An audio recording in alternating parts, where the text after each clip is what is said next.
చాలా రోజుల గ్యాప్ తర్వాత కింగ్డమ్తో హీరో విజయ్ దేవరకొండ సక్సెస్ కొట్టాడు.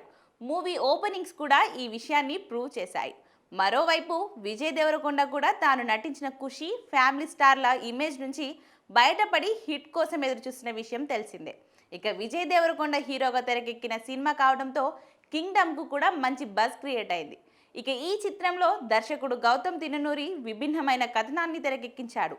ఈ మూవీలో శ్రీకాకుళం నుంచి చిన్నప్పుడే శ్రీలంకలోని ఒక దీవికి వెళ్ళిన ప్రజలు శ్రీలంకలో ఉండే మాఫియా కోసం స్మగ్లింగ్ చేస్తూ ఉంటారు.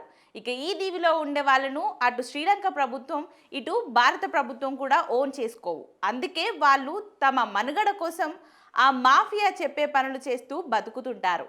ఇక దీనికి విజయ్ దేవరకొండ సత్యదేవులతో అన్నదమ్ముల అనుబంధం జోడించి గౌతమ్ తిన్ననూరి కథను తెరకెక్కించాడు.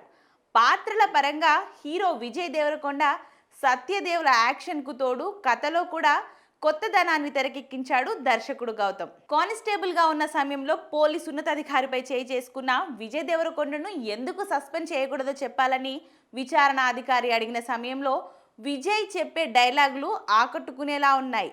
ఇక కానిస్టేబుల్గా పనిచేసే విజయ్ దేవరకొండ అన్న కోసం వెతుక్కుంటూ శ్రీలంక ఎందుకు వెళ్లాల్సి వచ్చింది, అక్కడ ఏం జరిగింది అనేదే కింగ్డమ్ మూవీ.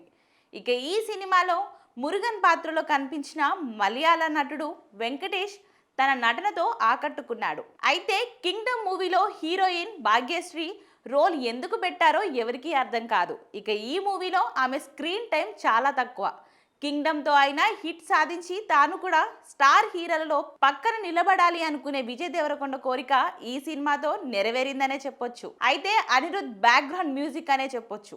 రొటీన్ స్టోరీ అయినా ప్రేక్షకులను ఎంగేజ్ చేసేలా సినిమా మేకింగ్ టేకింగ్ అంశాల్లో దర్శకుడు గౌతమ్ సక్సెస్ అయ్యాడు. ప్రతి టేక్లోనూ కొత్తదనం కనిపించింది. మొత్తం మీద సక్సెస్ కోసం ఎదురు చూస్తున్న విజయ్ దేవరకొండకు కింగ్డమ్ మూవీ ఆశించిన ఫలితం ఇచ్చిందని చెప్పొచ్చు.